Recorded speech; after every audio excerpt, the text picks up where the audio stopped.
Hello, hello, Group Master Academy troopers. This is Cameron. I'm glad to be here. I'm glad you're here. Alright, so it is almost the end of January 2024. It's Monday. We're on our way to the Monday job. And being the end of January, it's going to be time to check in with our year-end goals and see how we are meeting them so far, but that is not the topic of this video. The last vlog I left on a cliffhanger, and I've had to think about it for a week. And here's what I came up with. If you didn't catch the last vlog, I set up the question. Okay, we have stuff going on in traffic here, guys.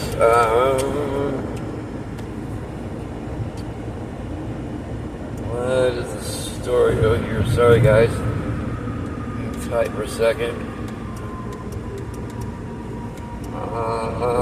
Okay.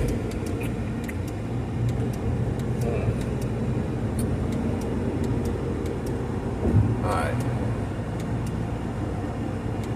Okay, so I think we're good on that. So I left the hanging. I'd set up the question, what would I tell my younger self in order to help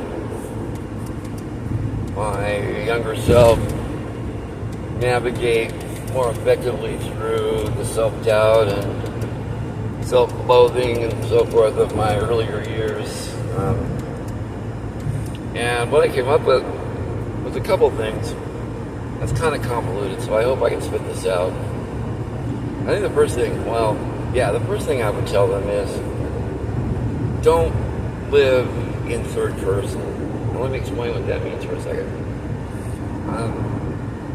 There's this idea in Stoicism, and it also comes up in Taoism a lot, that I think in the Tao Te Ching, it's very poetically stated, care what another person thinks of you, and you become their prisoner, right? And when I say, living in third person, that's actually a song I'm going to write. I'm writing anyway. But I think, at least I have, and I'll talk to other people, my whole life has been, even in my own personal thinking, it's always been me looking at what I would look like through the lens of others' eyes. And there's always one other that I would focus on. It's usually the latest person that I admire. I don't know. So, at the end of the day, the only person inside your head is you, and you can do whatever you want in there. Isn't that kind of cool when you really think about it? When you're inside your head, your mental consciousness, your what would they say? Your sentience. It's yours. You get to play anything you want up there, and it doesn't matter what other people think. Now, that's not to say that you go around without morals or values. I think it actually helps your morals and values, because if you live up to your best self, or always try to follow your better angels, then you're going to be the best person you can be. And you'll interact effectively with others. Alright, so that's number one. Now, whether my younger self would have been able to hear that, I'm not sure. Okay. The other one, I would tell them to take care of things before they become an issue, or while they are still small. In plain language, don't procrastinate. Because anytime you procrastinate, things just usually get worse and harder to deal with. But for me, I've had to take a step back from that and,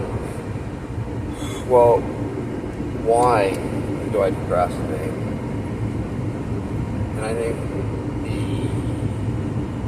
I can't speak for anyone else, but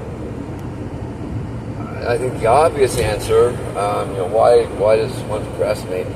I think the obvious answer a person would land on it, well, because they're lazy. You're lazy. I'm lazy. Whatever.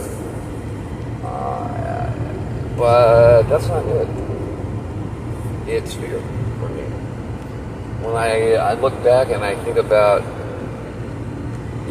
all the things, anytime I procrastinate about something, nothing is ever always, anyway, almost always, when I'm procrastinating about something, it's because there's some kind of fear wrapped up in it, right?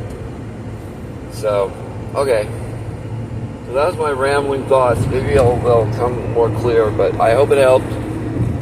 So, you guys, remember you're lovable, capable, and valuable. And remember to value yourself and protect the weak.